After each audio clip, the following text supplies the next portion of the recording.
Good morning, guys. Welcome to today's edition of the London Session Open. Today is February 14th, 2020, and it's 9:54 a.m. in London when we're doing this market update. My name is Alejandro Zambrano. Take a look at the markets. There's not too much activity going on here, but we'll take a look at the market nonetheless. If you are in the chat box, you can just say hello if you want to, or you can just ask any questions. This presentation will take about 15 minutes, and we'll try to cover all the main markets, and then we'll see as well if you guys have any questions. Okay, so let's begin, and we're going to begin with the euro. And the euro, you know, that head and shoulders I talked about, is playing out good. And congratulations if you actually managed to enter at that time. So you have that left and right shoulder. In the past, we talked about this head and shoulders, and that one worked out well as well. Head, left, and right shoulder did reach the levels we wanted to reach, but then this just slid. And my idea for the last few days is to wait for that pullback. That pullback doesn't seem to be coming. Like, it's not very often we have a 273 pip slide in this market. And it happens sometimes, and this is good when it happens, especially if we'll continue. If it continues to decline with another 500 or 600 pip, we could potentially be making some decent money. So hopefully that will continue. Now, the reason here for this market going down is that people are anticipating that German economy will be hit by the situation in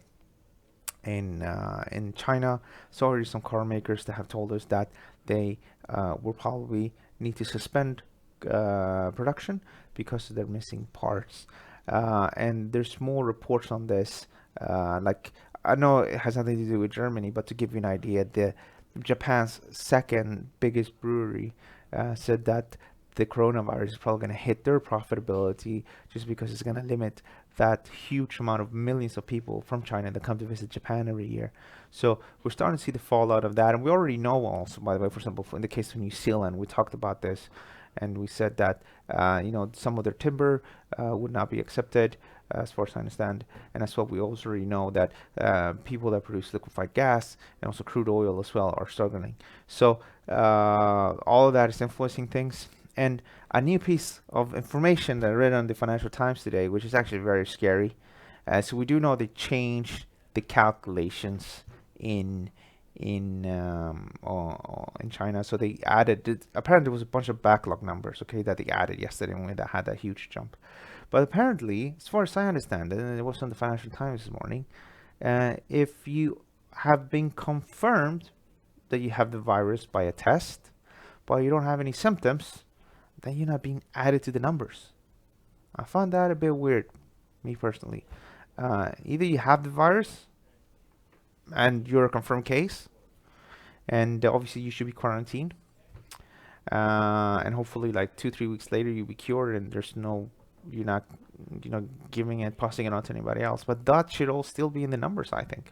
Apparently, as far as I understand and reading that report, it's only if you are sick and have the virus that they add you to those 60,000 people, which effectively means if you would add everybody else that doesn't have symptoms, maybe you're looking at some higher numbers, maybe 160,000, maybe more. Who knows? And that's the problem, the who knows. But we do know that people are a bit scared, and people are taking it very, very careful. And I think I reported on this one as well. Foxconn, which produces Apple iPhones, according to a Reuters report 3 days ago, they would start to bring back production because apparently 10% of their workforce were back, and then they were going to try to have production up by the end of February. But yesterday there was a comment from Foxconn saying that what was that in that Reuters report was false. They didn't say if anything more about it except that it was false. So we'll take that like a way that they're not back at work, which again is going to influence the economy. And it really depends. It really depends the market and how that run reacted. If you look like something like crude oil prices, because the market on the onset of those news, the market slid by 15%. This is from January 21st or so when people started to get aware of it, and they started to publish those numbers. But from its yearly high, it already slid with 24%. So most people think that the numbers are going to be hit in the first quarter, but then in the second quarter, people back to business and everything should be fine.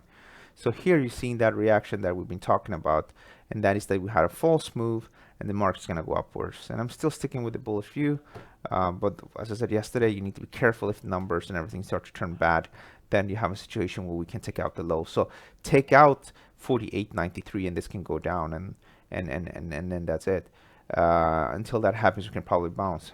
But in the case of the euro, people are starting to price in a rate cut, and you have investment banks or banks like Credit Suisse saying that they think that the German economy is going to get hit, and you'll see the PMI readings for the manufacturing sector moving down lower, and they think that the ECB is probably going to cut later this year, and that is something that influences people.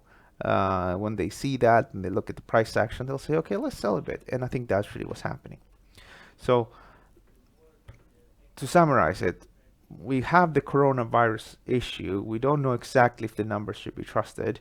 I personally think things will settle because people are quarantined, and also hearing stories from people I know that have family back home, and they have very, very strong rules on where you can go in Congo, and effectively you can remain where you live, but you can't travel around with your car. And if you don't have the right papers, there have been even misunderstanding where you have the ID from one city, but effectively you live in the other one, and then you try to go back home to your actual city where you live, but they won't accept you, and you need to go back. And then when you go back where you have your ID from, they will say, actually, you know what, where do you live? Well, I live over there. Well, go back there, and then they're literally stuck in a no man's land. Heard stories like that as well, and all of that is good, because if people don't move, then they're not gonna pass on the virus. On the other hand, people won't be working, and that's a big issue. So again, we don't know exactly how things are going to hit, but I can tell you here from a technical point of view and the way people are talking about in the market, again, that ECB rate cut might come at one point. And I think anyway, with the QE that the ECB are doing, why wouldn't it go down lower? And then you have all the good data from the US, which is good for now, but wouldn't the dollar strengthen, right? So we have that as well. On the other hand, in the US, they're also doing some sort of quantitative easing, and that should weaken the dollar, but it is what it is. And for now, if you look at the chart, you still have that head and shoulders target, and that's a target of 107.39. And I adjusted the sell zone a little bit lower today. So if we just need like a correction back up to the levels we saw here earlier this week, 2 days ago. So if we go up to 109.14, maybe from here all the way up to 109. 86, I think people are going to sell, and then they're probably going to try to attack the downside. As for crude oil, as I just said here, the charts are telling you something different. The chart is telling you this move is overdone, and this fits in with the idea that the coronavirus spread will diminish. And then if we look now at GBP, I turned neutral here. The market moved above my trend finding level. We're trading sideways because of the reshuffle yesterday by Prime Minister Boris Johnson, where they got rid of a bunch of people, and they also got rid of the head of the Treasury, replaced him with a new one. Their general idea is that the Javid, which was the head of the Treasury, they're like hawks, treasury hawks, which effectively means they want to make sure you don't spend more than you have. In fact, that's what the Tory government has been doing for the last is it more than 10 years or whatever it is that they've been in power. As you know, nurses and police officers and all that, anybody in public sector didn't receive salary increases for a very, very, very long time, because they're trying to get, and they had these austerity measures in place, much like rest of Europe.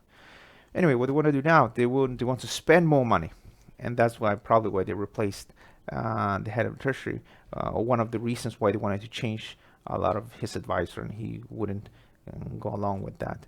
Long story short, the UK might start to spend a bit more money than before, and that's why the markets are cheering this, and that's why we're going upwards. Looking at this from a trading perspective, there's absolutely nothing we can do here. We had a bullish breakout here from a triangle a few days ago, and then we had a bearish, and that one did not work out. And then now we have a bearish breakout that did not work out, and now we're pretty much back in the middle. So this is the time to put this in the freezer box. This is the time to watch it. We need to see if there's a new pattern developing over the next few weeks and days, and if we can couple that with some nice macroeconomic news, then that would be the time to get busy. But that's not today. Dollar yen. So dollar yen, I told you if we take out this high, that would make me very interested to engage, because otherwise you're dealing with this upwards moving sort of channel, and that channel just tells you to buy down here. But if you were really bullish, you could focus on 109.79 and just being bullish about 109.49. So stock markets are going up. This should also go up, but because I guess the coronavirus is probably limiting things, might be something else as well, but it's something limiting. So what can we do today then? Looking at this today, the short-term trend will remain bullish about 109.49. Take that out, we'll probably go down to maybe something like 109. That's a 49 pip decline. And if you're really, really bullish, I think those people are buying where we are right now, looking for a move and then maybe a break to the upside. And people that are bullish and they want to hold off, they're probably just going to wait with break to 110.29. Let's talk commodities. So this is gold. You got a nice descending triangle. Take out 1593.73. Things this turn bullish. That's definitely something to keep an eye on. The alternative is to look to get involved down here. Smog is a bit quiet. It's waiting for something. I'm not sure. It is like that sometimes.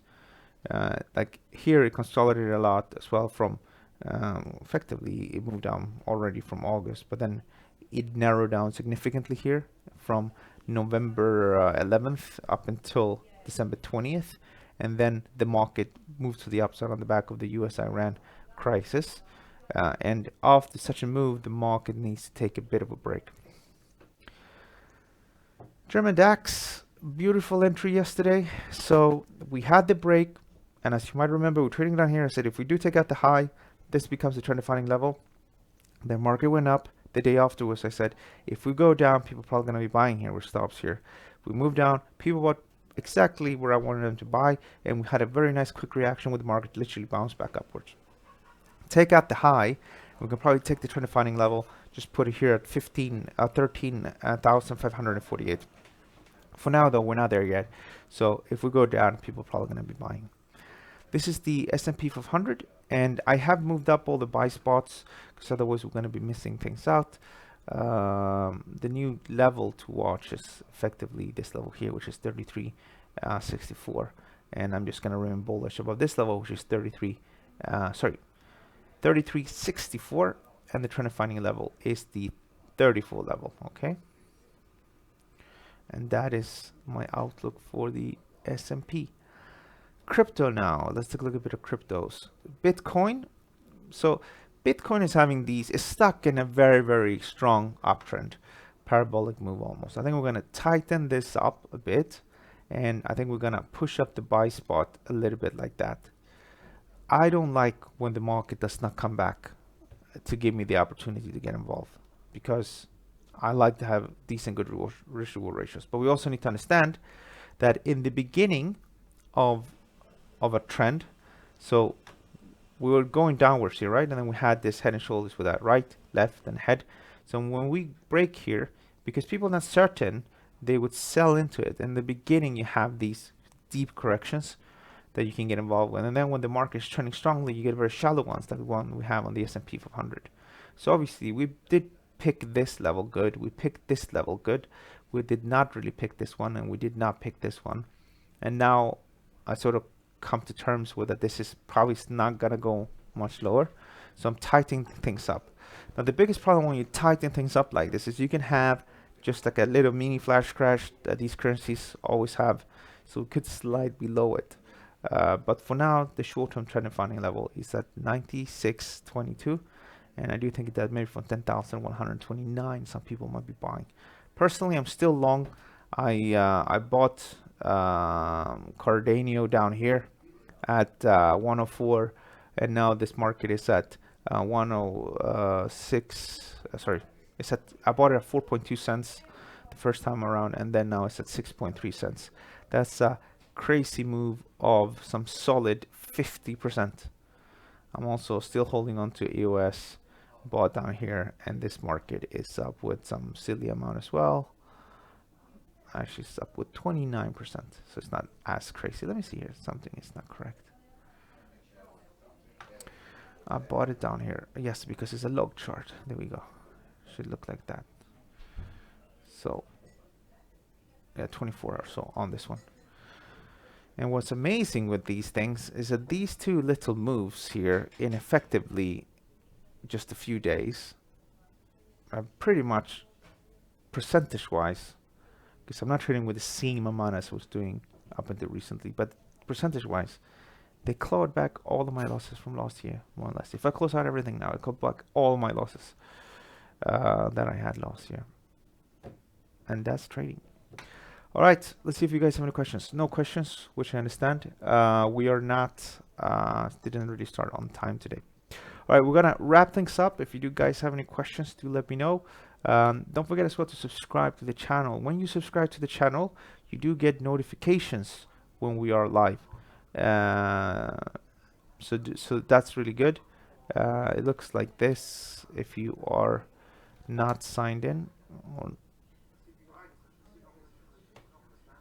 So you see that button here, and then what happens sometimes that to the right you see a little bell button, and then you can subscribe to this. Okay, thanks so much for watching, and I'll see you guys on Monday for the next market update. Thank you, and bye bye.